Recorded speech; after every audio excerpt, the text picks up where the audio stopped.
The lost town beneath the lake. There are lakes in America that don't just shimmer under the sun. They remember. When the water is still and the wind dies down, locals swear they can hear whispers echoing across the surface.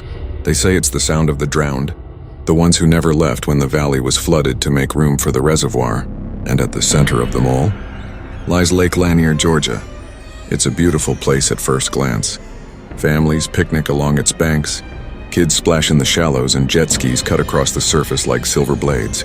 But beneath that glittering surface lies a town that was buried alive, a town called Oscarville, the town that time tried to erase.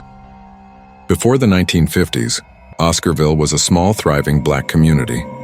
Families had farms, schools, and churches. Generations who'd worked the land since the late 1800s. Life was simple, honest. Until one night in 1912, everything changed. Rumors spread of a terrible crime, and with it came violence. Within days, white mobs stormed Oscarville, burning homes, killing livestock, and driving out nearly every resident. Thousands fled. No one ever came back. For decades, the valley stood empty, a scar on Georgia's land and conscience. Then in 1956, the U.S. government announced a project to flood the valley and create Lake Sidney Lanier, a massive reservoir to serve Atlanta's growing population. And just like that, the land that once carried Oscarville's history was buried under 60 feet of water. But some things don't stay buried. At first, the project looked like progress, until the deaths started. Since the lake's creation, over 700 people have drowned in its waters. Boats sink without reason. Swimmers vanish without a trace. Entire search teams have gone missing, their bodies never found. Locals call it the Cursed Lake. They say Oscarville's ghosts never forgave what happened. And now, they want the living to remember. Strange sightings. In 2008, diver Bill Stafford was part of a cleanup crew near the dam. Visibility underwater was barely 2 feet, dark, murky, and cold. He said he felt something brush against him. When he shined his light, he saw what looked like a hand sticking out of the silt. He thought it was a mannequin. It wasn't. It was a human arm, bones still wrapped in torn fabric. Later, when divers returned to the site, the arm was gone. The silt had shifted, or something had taken it. Another local, Marie Hopkins, runs a bait shop near the lake. She says at night she's seen lights glowing underwater, moving slowly like lanterns. When fishermen go missing, she swears those lights appear the same night. "I think it's them," she whispered once to a reporter. "The ones from the town, they never left." The night that changed everything. On a summer evening in 2012, a speedboat carrying 6 college students flipped near Buford Dam.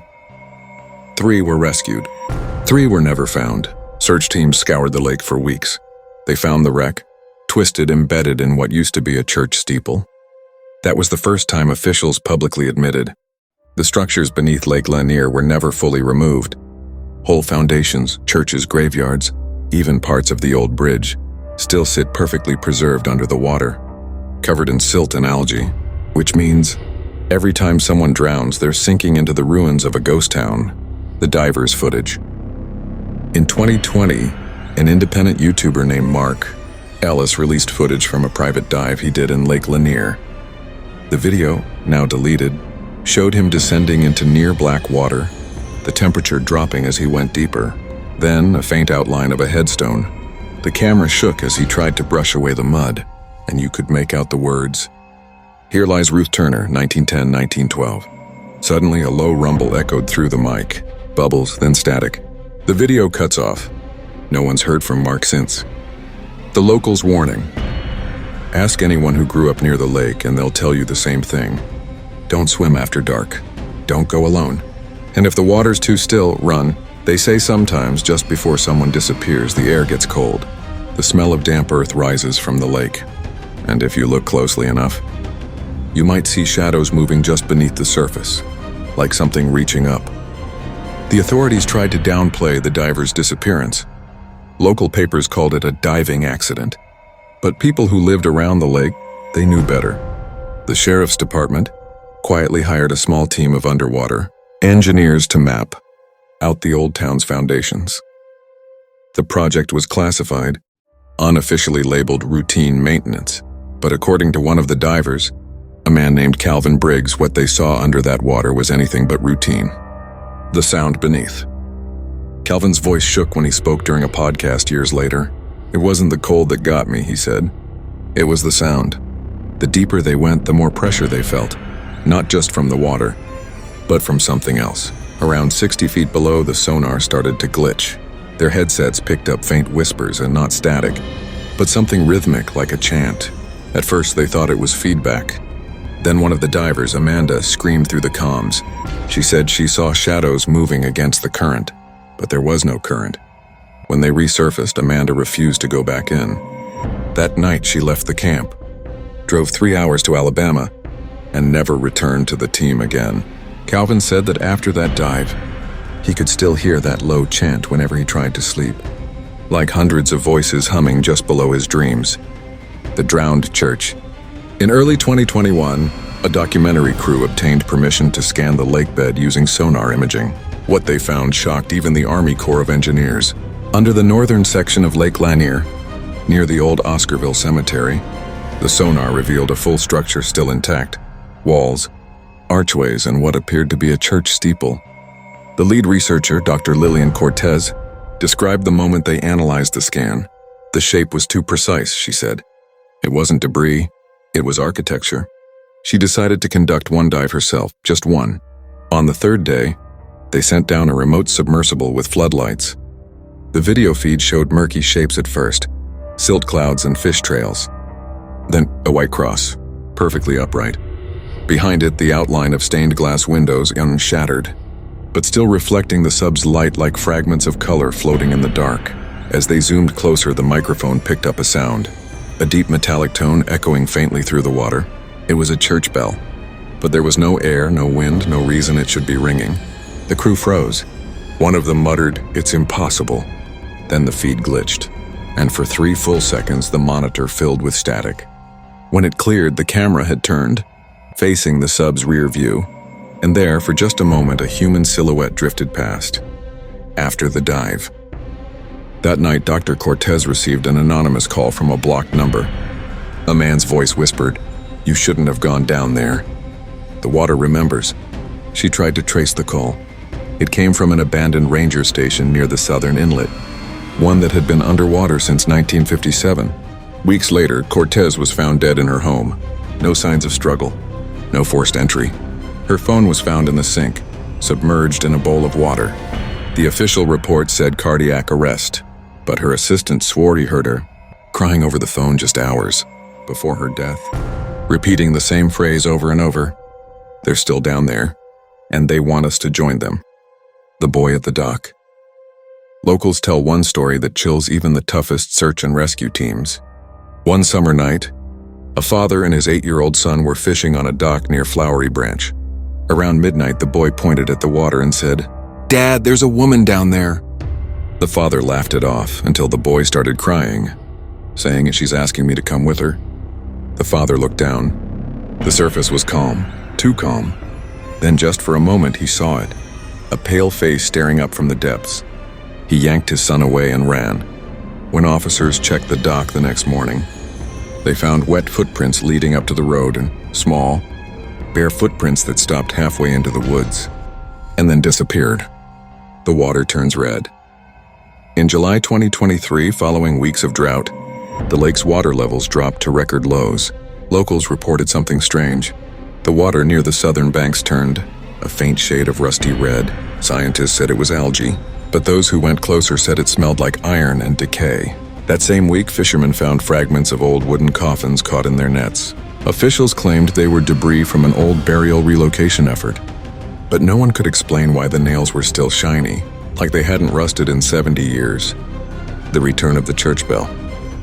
2 nights later, just before dawn, residents of 3 nearby towns reported hearing a bell echoing faintly across the lake. No one could find the source, but one man recorded it, a long, low tone followed by what sounds like a voice singing underwater. Experts analyzed the clip. The voice was faint but clear enough to make out words. "Come back home." The same phrase engraved on the old Oscarville church gate, which now rests 60 feet below the surface. The sound of that bell never really stopped. Locals say it still rings on windless nights, long, drawn out and hollow, echoing over the still water. Sometimes it's just one chime. Other times it continues for minutes, as if calling someone home. But in the summer of 2024, the lake finally decided to speak louder. The sinkhole. On June 18, 2024, a small boat ramp near Lanier Point suddenly collapsed. Within minutes, a whirlpool opened in the center of the cove, swirling, deep, pulling water down like something was draining it from below. Dozens of onlookers recorded the event. The footage shows the whirlpool widening, dragging debris, trees, even parts of the dock underwater. When the whirlpool finally stopped, it left behind a massive hole, dark, silent, bottomless. Divers were sent the next morning. They went down 80 feet, 100 feet, and then found it. A stairway, perfectly formed stone steps spiraling down into darkness. It didn't make sense. Nothing like that existed in the original blueprints of the town or the dam. It was as if something ancient had been waiting beneath Oscarville long before the town was even built. The man who went down. One diver volunteered to explore deeper. His name was Ethan Hayes, a 34-year-old Navy-trained specialist. His camera feed streamed live to the surface team. At first, everything looked like silt and rubble. Then white walls began to appear, carved in patterns like hands pressed into the stone. Hundreds of them. The farther he went, the clearer they became, faces screaming, reaching upward. "Those aren't carvings," Ethan said. "They look real." The radio cut out. The team waited.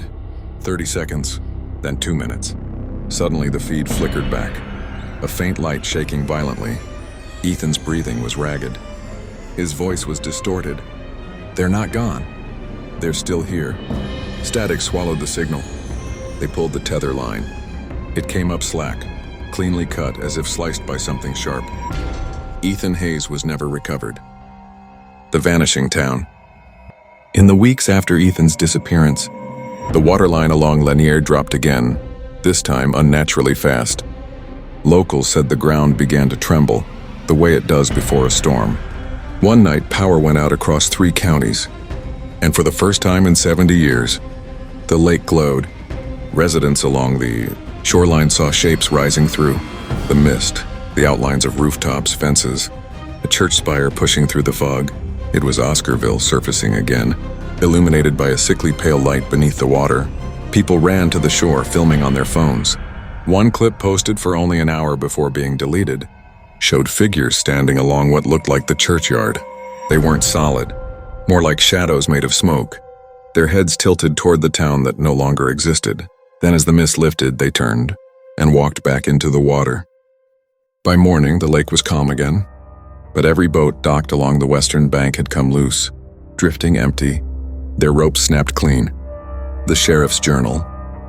After the events of that night, a retired sheriff named Earl Watson came forward with something he'd kept hidden since 1957, a small leather-bound journal. It belonged to his grandfather, one of the construction overseers during the lake's creation. Inside were detailed notes about the flood project. But one entry, dated March 23, 1956, stood out. They told us to move the graves, but not all were taken. Some were too deep. We filled the rest with concrete. I keep hearing hammers at night. The final line was scrawled in different ink, as if written much later. You can't bury a town that was never dead. The flood that never ends. In September 2024, unprecedented rains hit northern Georgia. The lake swelled to record highs, and for days, emergency sirens wailed across the county. Homes near the shore were evacuated. On the third night of the storm, satellite images showed something bizarre. Ripples moving outward in perfect circles, as if something enormous had stirred beneath. The next morning, when the rain finally stopped, rescue teams found the southern dock completely gone. Not destroyed, not broken, gone. In its place, a flat expanse of water that shimmered like oil. One survivor from a nearby cabin said she woke in the night to the sound of people singing, dozens of voices, distant but rising. She swore she saw lights beneath the water, not flashlights, not reflections but lanterns. And in that faint light, she saw something impossible. The outline of the old church door opening under the surface, and behind it rows of people stepping out, slowly into the deep. The lake claims its own.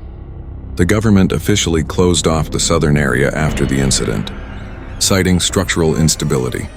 But locals still gather every year on the lake's edge, some to pray, others to remember.